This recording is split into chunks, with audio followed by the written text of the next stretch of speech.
Hey everybody, it's Jay from Gordian Strategies, and we are back with one more episode of Untangling Climate Finance. As always, thank you for tuning in. So in this episode, I connect with Kelly Cain, who's the Senior Program and Policy Strategist, as well as longtime collaborator with the National Indian Carbon Coalition, a group working at the intersection of Indigenous land sovereignty and climate finance. So obviously, an absolute perfect guest for us today. Native American tribes in the U.S. collectively manage around 5% of the country's land. For context, this is equivalent to the size of California, maybe a little bit more. Their land holds vast stores of forest, grasslands, rivers, lakes, and other natural resources. The communities also carry generations of ecological knowledge and cultural practices rooted in sustainable land management. That combination makes tribal nations uniquely positioned to be natural leaders in carbon markets and developing carbon projects. Also, they do it in a way that prioritizes community, sovereignty, and long-term stewardship. Kelly brings decades of experience in sustainability, wilderness leadership, and systems thinking. And today, he's helping to build tools and partnerships that put tribal nations at the forefront of climate solutions. He and I talk about the mission of the National Indian Carbon Coalition, their very innovative tribal carbon and co-benefit tool, and how carbon projects can help tribes reacquire ancestral lands, rebuild or build new community infrastructure, and invest in their own futures, all while, importantly, protecting ecosystems and contributing to national climate goals. We also talk about the importance of trust, tribal data sovereignty, and the broader role of Indigenous leadership in reshaping climate finance. One thing that Kelly and I don't actually cover in the episode, but I wanted to give listeners a heads up, is that there's a link in the show notes to a very powerful short film that you should definitely take 7 minutes to watch. The National Indian Carbon Coalition, alongside the Nature Conservancy and Terra Carbon, produced a video highlighting the Chippewa Forest Carbon Project, which is a landmark effort that's being developed under Verra's Climate, Community, and Biodiversity Standard. This project is actively backing the largest privately funded tribal land reacquisition in U.S. history. Over 28,000 acres returned to the Bois Forte Band, with 22,000 acres enrolled in the carbon project. Since its release, the short film has been featured in TNC's Living Carbon series, presented to King Charles III, and showcased center stage at the North American Carbon World earlier this year in Los Angeles. So, watch the film. It is absolutely worth your time. But let's get back to Kelly, and actually, that's enough for me, so let's just hear from him directly.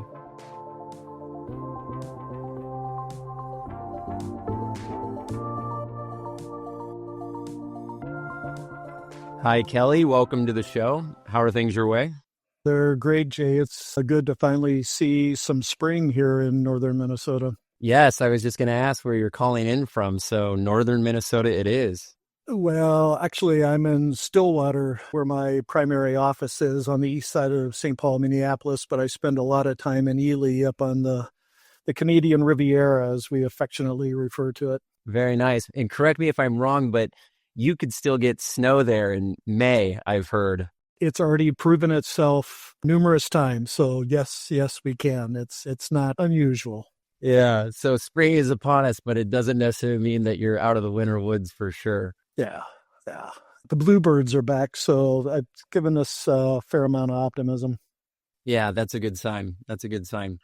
All right. Well, Kelly, to kick us off, I would love to just hear a little bit about yourself. So why don't you tell me where you're from, your career path, and work your way up to how you landed at the National Indian Carbon Coalition?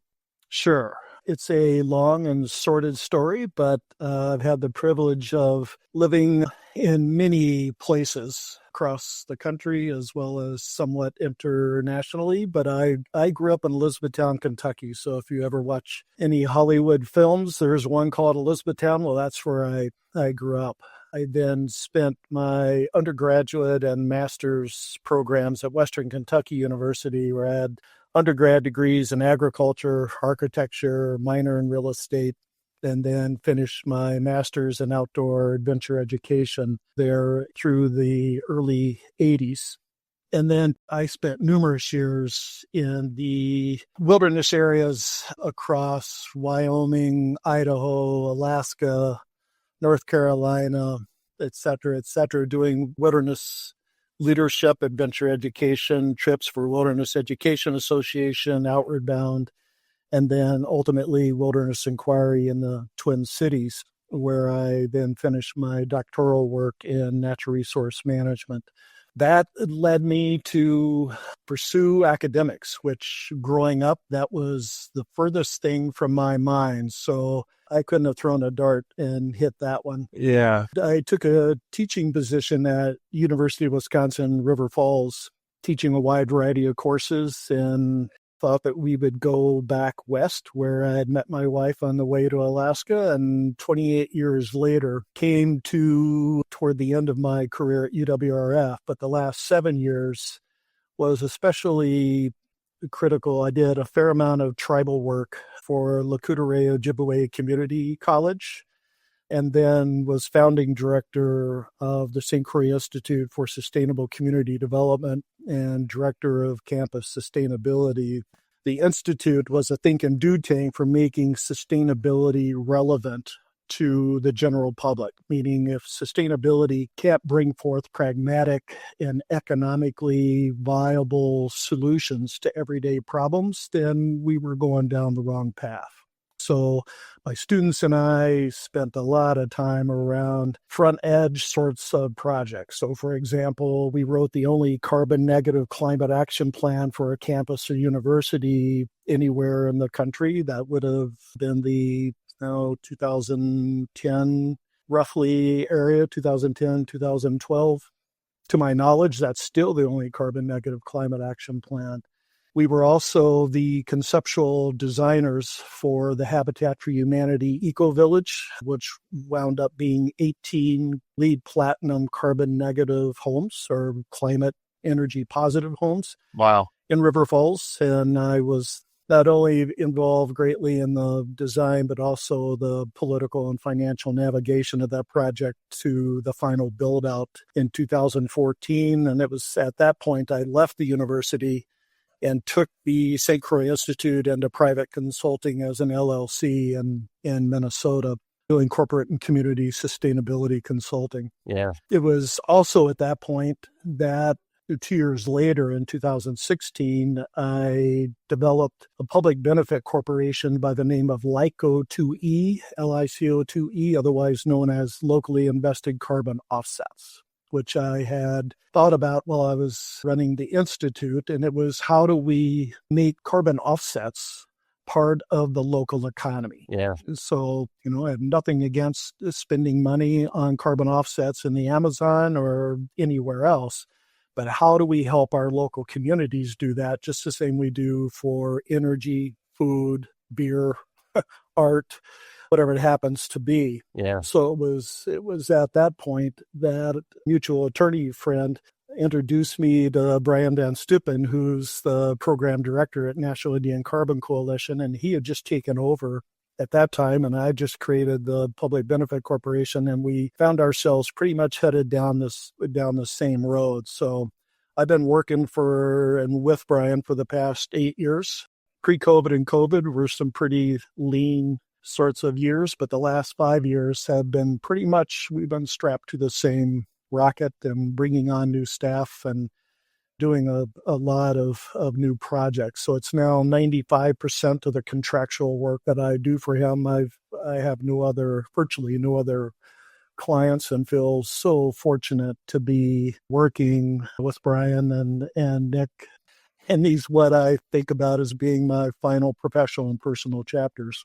I was going to say, you've spanned quite a wide range of work, but it all seems like it very organically led you to where you are today in a very clear and obvious way. Maybe it didn't feel like that for you, but it just sounds like one thing stepping on top of the other. But I do have to say, of all of the cool prior work experience that you just listed, the one that stands out to me were your years working as a wilderness adventure guy. That sounds like a dream job. It clearly was. And I mean, there were But there were a couple of years that I spent as much as 6 months out of the year in a sleeping bag in the middle of nowhere, whether it was Kenai Peninsula in Alaska or Cargill National Forest north and west of the Tetons or the Wind River Range or wherever it happened to be. So I'd be gone for usually 5 weeks and sometimes months at a time before really stepping back into civilization. So it could be a burnout situation of having 15 people that you're responsible for in deep wilderness settings where, they're not intentionally looking for it, but they ultimately find ways to get themselves hurt and need to be carried out. But I wouldn't trade it for anything. Yeah, I mean, that's definitely a younger man's job, no doubt about it. Yeah, I'm 70 years old now, so I don't sleep on the ground too much anymore. Yeah, those days are behind you. I hope so. That is understandable. Well, a good time of your life, no doubt about it. Oh, absolutely. So let's dig into the National Indian Carbon Coalition. You touched upon it at the end of your explanation, but why don't you tell me what it is and give me the key focus areas there? National Indian Carbon Coalition is a programmatic arm of the Indian Land Tenure Foundation. So Indian Land Tenure Foundation, or what we refer to as ILTF, been around for about 30 years, and they are devoted to assisting tribal communities, tribal nations across the country in support of management, reclaiming their original territories, having sovereign control over those, culture awareness, educational programming, etc., in order to support tribal land sovereignty would be I think, one of the simplest ways to put it. The National Indian Carbon Coalition was developed originally close to 15 years ago or so with the idea of that's just when carbon markets were really starting to even become a thing. And the idea of being able to develop carbon offset revenues in support of helping tribes to rebuy their original territorial lands and or to have money that allowed them to pursue the priorities that were critical to their individual communities, which varies dramatically. So we're involved in helping to support their carbon offset development, as well as whatever priorities that they want to spend those revenues on, their own decarbonization and energy sovereignty sorts of initiatives, economic diversification outside of gaming, workforce development, etc. We have quite a holistic systems approach to how we assist the tribes related to decarbonization and carbon offsets. So, for example, current project that we're working on for the Boys Fort Band of Chippewa in northern Minnesota by Cloquet, west of Duluth, is to repurchase 28,000 acres of their original territories, developing an IFM project on 22,000 acres, which is the wooded. The other 6,000 is primarily lakes, streams, water-based resource, in order for them to pay for the purchase of that 28,000 acres and have money left over to pursue all their other priorities. Another example, we're working on and already have a carbon project for the Mississippi Band of Choctaw, where they're rebuilding their K-12 school system, which was originally built, I think, in 1963, and they are going through major renovation in that regard. So the carbon revenues that are generated, those are just two examples, go toward very critical issues for those individual tribes, each of them having their own priorities. And then so we help to develop those carbon offsets and then also broker those offsets to high quality buyers, with the tribal governments of those individual tribes having final say in who those credits can be sold to. So it generally okay to say that the tribes are not interested in selling their offset credits to oil and gas industry, mining industry, fossil fuel infrastructure, such as pipelines, etc. Right. Yeah, that makes sense. And in one of the second project you described, you said that some of the sales revenue was going to build the school. Do the tribes basically design where they want the revenue to go? Are they completely in control of that?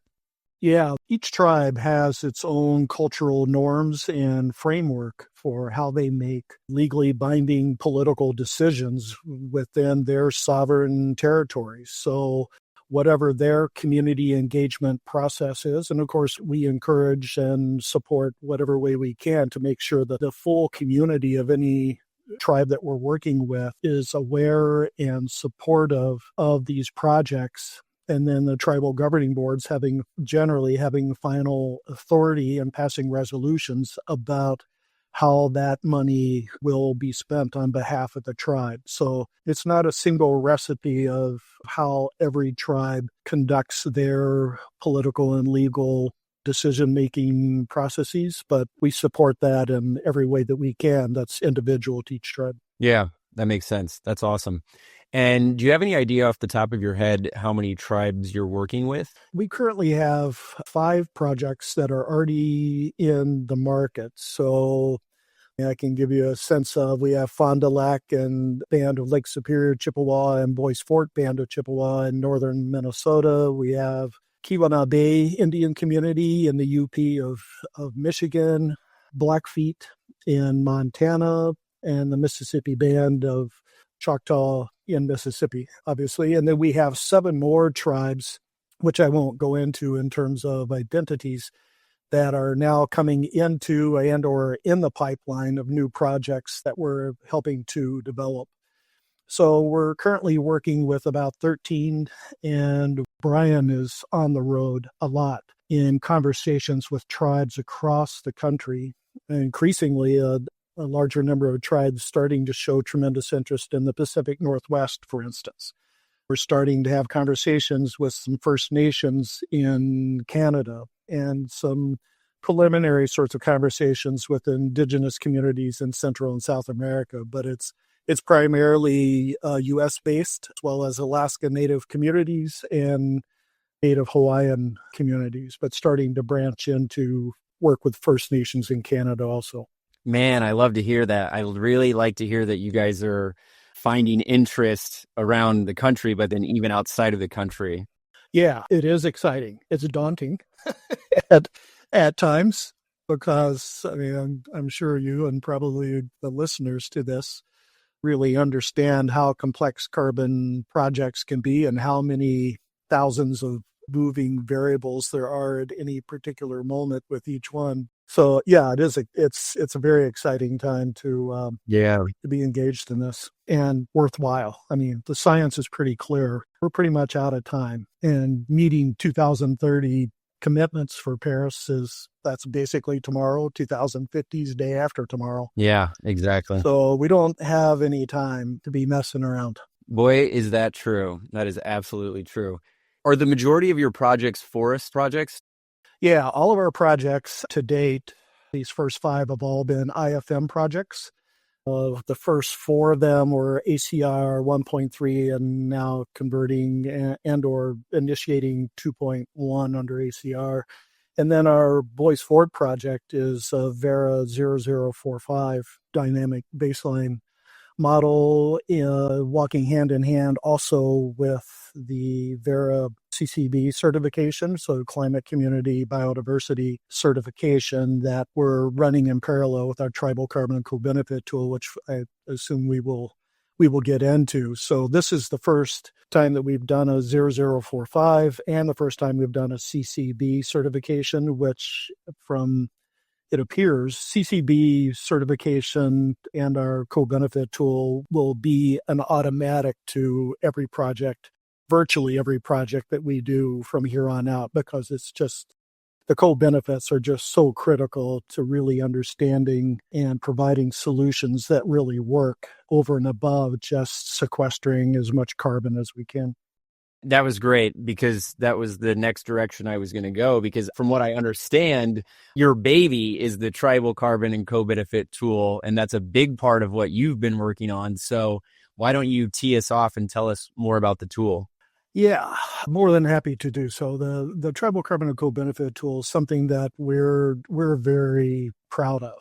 Brian and I, as we always have our eye on the on the horizon and our ear to the ground, and however, whatever metaphor you want to use, it was very clear to us that co-benefits were being discussed all the time about, and especially around biodiversity was kind of used as the default sort of semantics for that, but it was co-benefits writ large, that there was so much verbal attention being paid to, and you would see it in some literature, but no one, to our knowledge, had developed a functional model that could actually apply co-benefits to a carbon project in an effective way. So we applied and received a USDA NRCS grant in 2020, a conservation innovation grant for $500,000 and then $500,000 of in-kind that we had to come up with to develop a web-based tool. So it would be open source because it's federally funded.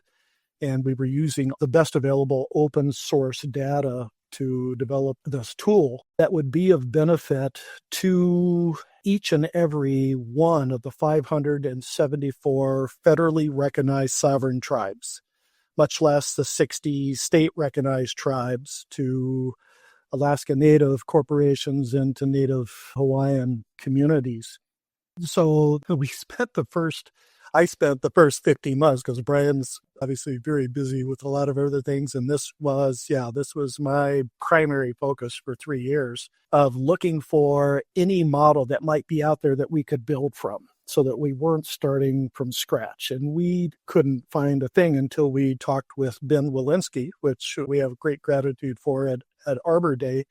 And he said, yeah, we've done something similar to that. Not exactly, but here's who you need to talk to. So he put us in touch with a company, a Hispanic woman-owned GIS and IT company called Innovate, all capital letters with an exclamation, and found out that they were a really, really good partner. They had us up and running. So, we basically gave them the design of here's where we want to go.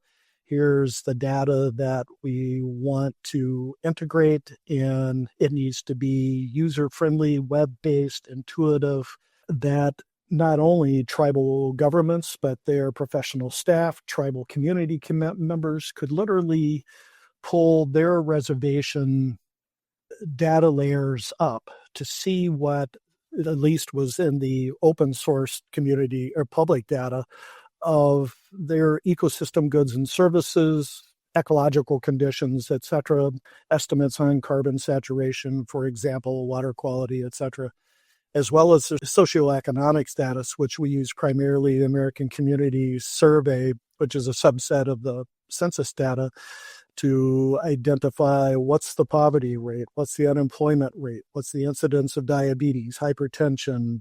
Because, and some folks may say, well, what do those socioeconomic conditions have to do with carbon?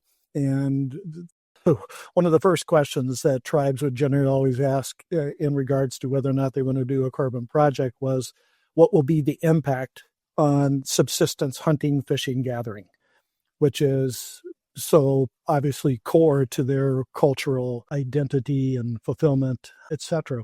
So the answer primarily lies in the idea that subsistence hunting, fishing, gathering is the foundation for traditional diet, which is the foundation for individual and community health, for food security and sovereignty, for lowering of healthcare costs in the community, et cetera. And so that incidence of diabetes, hypertension, et cetera, has been so strongly linked to commodity food and the deprivation of high quality food that many, many tribes have suffered for a very long period of time. So how do we make sure that our carbon projects are truly supporting what is culturally critical to the tribes that we're working with, which obviously varies from tribes in Mississippi to tribes in Alaska or Pacific Northwest, et cetera.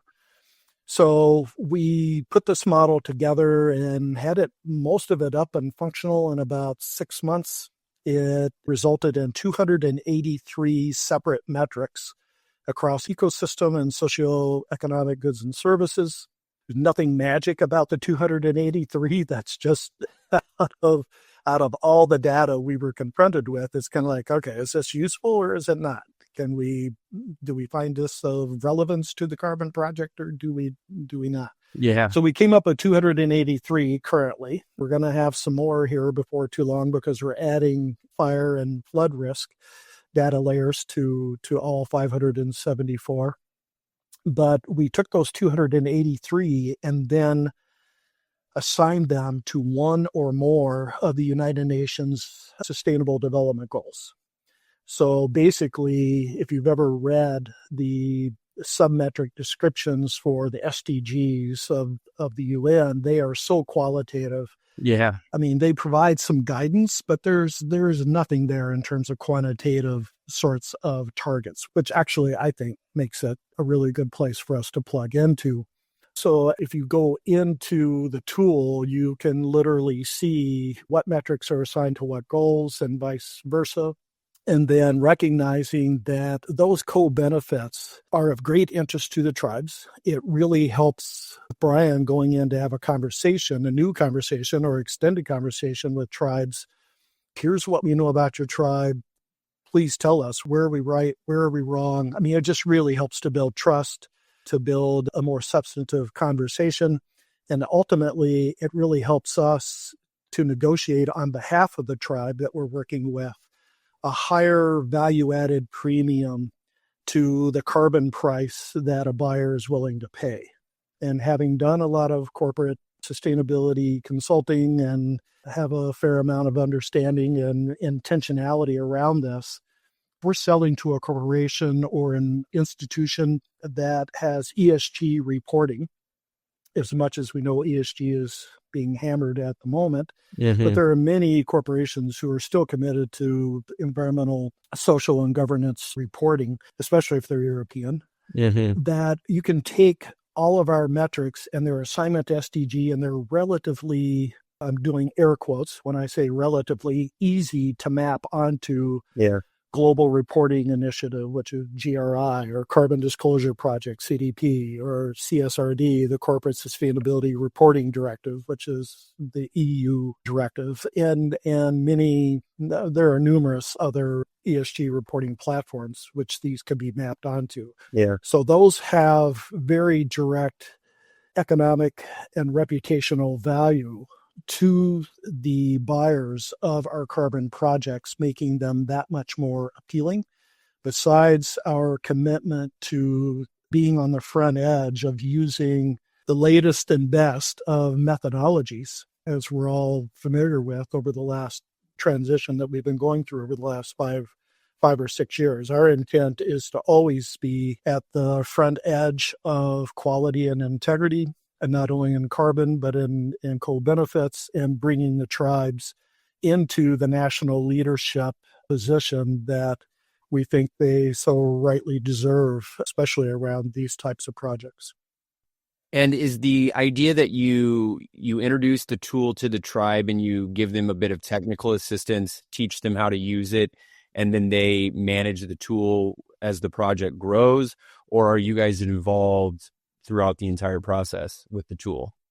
Yeah, we're involved in the entire process. So basically, there's kind of two parts to this. The tool is very intuitive, so there's really not much teaching, so to speak, or education that needs to go with it. The landing page, you will find a drop-down menu, and you can find, by typing in or scrolling through, any one of the 574 tribal entities that are represented there, each with their own unique set of data layers. So that's pretty intuitive and easy to do. Our support to the tribes, once they sign an MOU, usually with a resolution of the tribal governing board, is to be the project proponent. So many tribes are not only very rural, they're very poor for all kinds of historical reasons we don't have time to go into. They don't have casinos. Many do not, contrary to the stereotype. But they are very rich in natural resources, and they're looking for economic diversification that allows them not to have to cut down any more timber than is necessary for commercial purposes. I mean, how can they manage their lands, whether it's forests, grasslands, water, even tribes that still have coal underground, what are ways that we can develop carbon projects that eliminate that need to be tempted to go after coal revenues, and especially with what we're seeing now in the current administration and where the market might appear to be going. So we act as a proponent. We bring all the necessary upfront development capital in order to get the project through feasibility and project design and development, or PDD, and all the way through MMRV. We are basically a legal partner with the tribe for the 40-year contract that we ultimately would have through a carbon offset with that particular tribe, because the vast majority of tribes don't have the upfront capital. They don't have the depth of professional staff capacity, nor do they want to be involved in to manage the contractual relationships with all the different contractors and vendors that it takes to get a project up and running and through fruition. So we serve as that proponent on behalf of the tribe, and then ultimately sell the credits on behalf of the tribe once they are minted and in the market. So, and then at the same time, we're now with each project, we're, as I think we'll get into, or we're about to get into, we're in transition to develop what we call the Tier 2 model. So the first tribal carbon and co-benefit tool is what we refer to as Tier 1, and we're moving into Tier 2, which is where we will move into very discrete proprietary data that each tribe has that is typically not in the public domain, but is critical to really being able to prove correlational benefits of the project to a particular flora or fauna species or socioeconomic conditions that the tribe may not want to be public. So we're now in that transition. Very good. And yeah, I was going to say, I understood from my conversations with Stephen that you guys formed a partnership, I believe, at the end of last year with the Environmental Systems Research Institute, which allowed you to upgrade the tool. So obviously Tier 1 is active. It's being used across all your projects. You're in development of Tier 2. What is the timeline for that being up and running? If everything goes well, and it's been going quite well, actually, we've even expedited the process a bit with ESRI. We are so thankful to be in this partnership. It's a contractual relationship with ESRI, but they're recognizing our status as a nonprofit and willing to assist us in ways that, for the sake of effectiveness and efficiency, that we couldn't get anywhere else. And they're obviously, for those who don't know, I mean, they're the national and international leader in geographic information system, software, database management, et cetera, et cetera. So we're very fortunate to be partnered with them. And so we are now in development of the NIC GIS hub, because we have so much GIS mapping needs across not only our carbon projects, but across a wide variety of other contexts.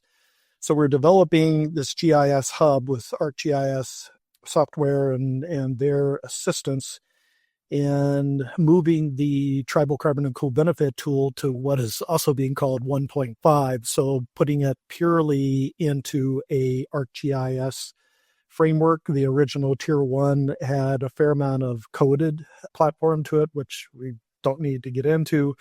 And then the Tier 2 is taking the 1.5 and then beginning to add layers that will not show up in the public domain. They will be, all of us have an undying commitment to tribal data sovereignty, tribal data security, so that the tribes are in control of who can see, much less use that data, and how they can use it.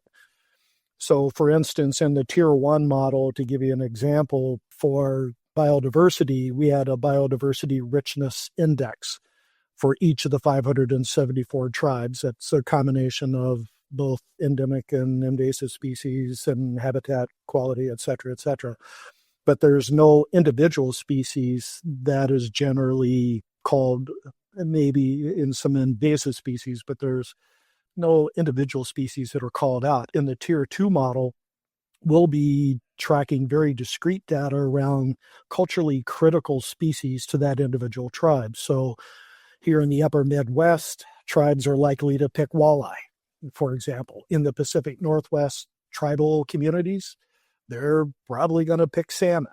We will move from about a generalized biodiversity richness index to very discrete data around flora and fauna that the tribes wish to track over the life of the carbon project, besides the socioeconomic spinoffs that come from all that. So the tier 2 will get deep in the weeds, as we've kind of referred to previously, much more so than we're kind of at the tip of the iceberg, if I can use that metaphor at the moment, compared to the other 90% that we're now getting ready to attack. Yeah, I was going to say, it sounds like tier 2 is going to be significantly more comprehensive, but I don't want that to take away from the impressiveness of A, the breadth of the amount of tribes that you're working with, and B, the amount of metrics that you've already got into tier 1, because you said a couple hundred, which is already extraordinary.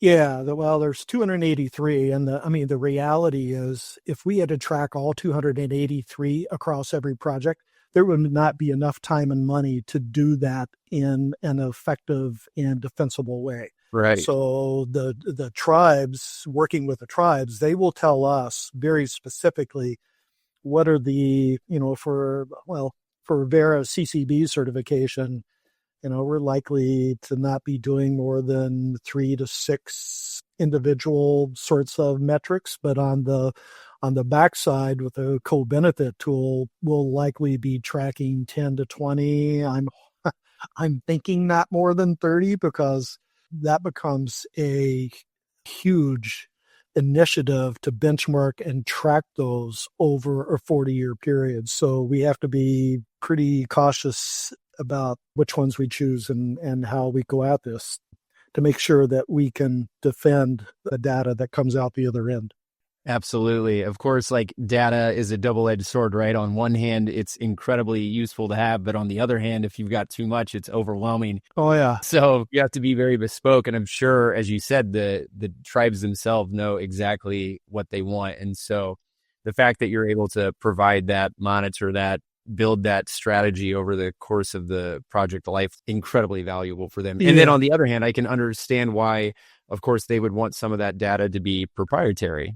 Oh, absolutely. And this is a very delicate subject, but if for instance, they want to identify and track the species, population, and location of medicinal plants critical to the tribal community, that is the last thing they generally want in the public domain. Totally. And ceremonial sites and et cetera, et cetera. So we are hypersensitive to the data security and sovereignty that we have committed to on behalf of the tribes. And ESRI fully understands this and is helping us build out that GIS database system by which we can lock down with the best available security that we can apply to these projects.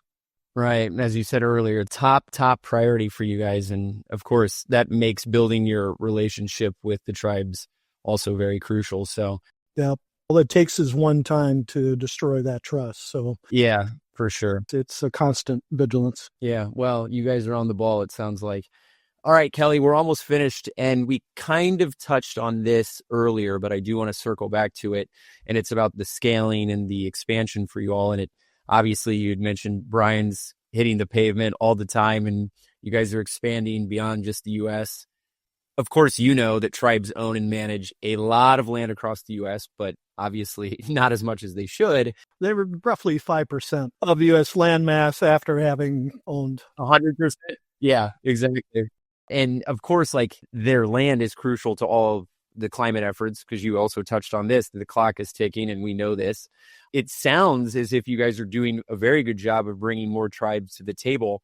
But what do you think is the best way to do that, to empower them to, first of all, like, understand that carbon credit projects exist for them, but then also to get them involved? Yeah. It's the success of these first 5 projects that It's like any landowner, tribal or non-tribal, looking over the fence and seeing their neighbor and what they're doing on their land. And so the success of these projects is beginning to get out, and we're starting to see a fairly dramatic increase in tribal interest and trust that this might be something good for them, because there have been enough incidences in what we oftentimes refer to as Indian country, where non-tribal contractors have come in and promised the moon and delivered far, far less than that. So Yeah. Nick is becoming a trusted name in terms of how we manage ourselves, and we don't take any revenues from the tribal carbon revenues other than the overhead and being able to replenish the capital stocks that we bring to the project and the costs that we have in managing the projects for them. So roughly, in most cases, 85% of all carbon revenue is returned directly to the tribe. So Incredible. they see that as a huge benefit and calling card for us to assist them, as well as it's not only how do we scale this. And so ESRI is a major part of that scale. The support that we're seeing and have been seeing philanthropically and from grants is so much appreciated.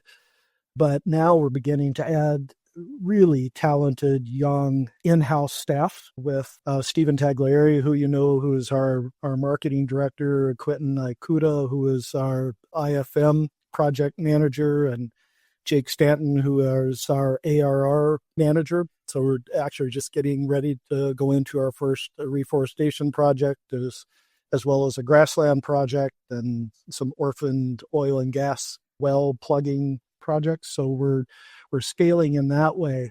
And my job is to basically work myself out of a job.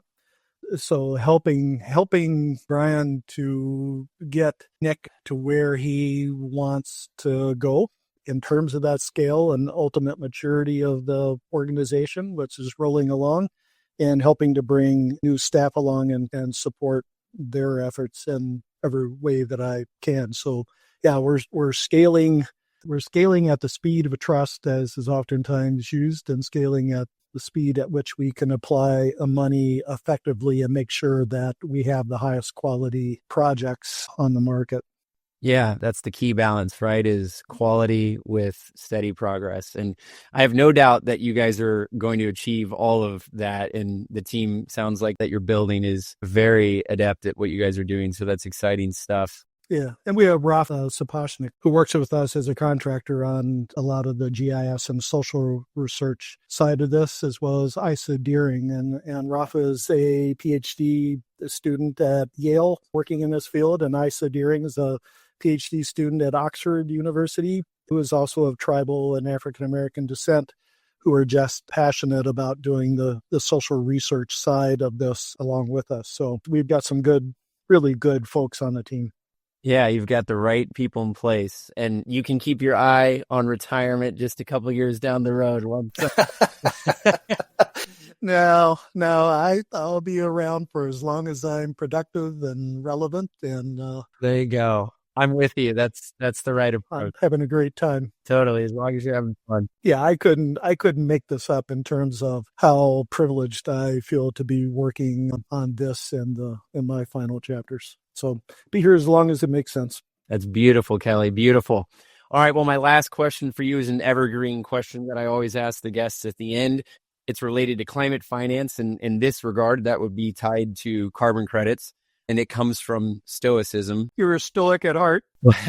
Yeah, I am. You probably have some Stoic tendencies after spending too much time out in nature. I do. No doubt.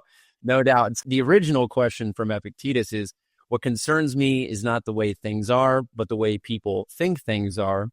And so if we modify this to climate finance, the question for you is, what do you think is one thing that must be done to change how people think about climate finance and its role in addressing climate and environmental issues? Oh boy. Courage is the word that comes to mind. The money is sitting on the sideline. We're engaged in a lot of conversations where we know that there is phenomenal amounts of money on the sidelines trying to figure out how to make a business case by engaging in this market. Many of them and some of our closest partners as a part of that, but also knowing that there's some. We just came back from the North American Carbon World Conference in LA a week and a half ago, and that confirmed that. So the amount of money that's sitting out there waiting for the right circumstances. And so my notion of courage is these are very smart folks, but they also have to be able to make a business case. If they're going to work with us, have to work on behalf of the benefit of the tribes. And that oftentimes takes a lot of courage depending on their role in the particular organization who is sitting at the table with a lot of that money. So we really encourage and welcome conversations with folks who are sitting out there waiting for a right opportunity to do the right thing for the right reasons with the money that they have to put into this.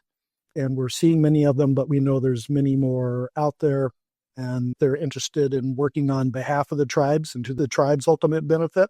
This is not a capitalism without a conscience sort of opportunity. It's capitalism with a conscience, as I tend to put it. So have courage in engaging in those conversations to see if we can find mutual ways to get to a happy finish line as quickly as we can. Well, this is the first time anybody has said courage before, and so that's an excellent response. And whether you know it or not, courage is actually one of the 4 fundamental principles of Stoicism. So very fitting. I did not know that. Well, yeah, then that was a very destined answer, I would say. So that worked out beautifully. Good stuff. Well, that was, I hate to admit it, that was news to me. So yeah, good. Well, thank you so much, Kelly. That's a wrap on this dynamic conversation. It was great to hear about what you guys are doing. The tool sounds awesome, and I encourage anybody who's listening to go check it out. I will create a link so that people can do it. But thanks for taking the time today, Kelly. This was awesome. It was my pleasure, Jay. Thanks for the invitation. Of course. Talk to you soon. That was box office stuff, Kelly. A huge thanks to him for coming on and sharing his deep knowledge and experience working with tribes, as well as climate finance and action. Plus, for the incredible work that he and the team at the National Indian Carbon Coalition are doing every single day. So, Kelly walked us through a lot, from the foundational mission of the NICC to the development of the Tribal Carbon and Co-Benefit Tool, and how carbon projects are helping Native communities reclaim land, fund vital infrastructure, and lead the way on sustainable land stewardship. And don't forget, there is a link in the show notes to the short film about the Chippewa Forest Carbon Project, so please take a few minutes to check it out. Before you go, as always, I have to remind you to subscribe and leave a review on Apple Podcasts.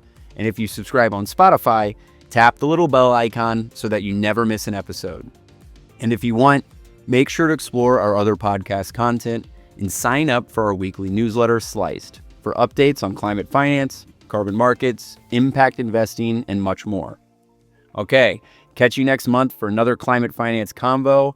Thanks for listening, and take it easy. This podcast is brought to you by Gordian Strategies.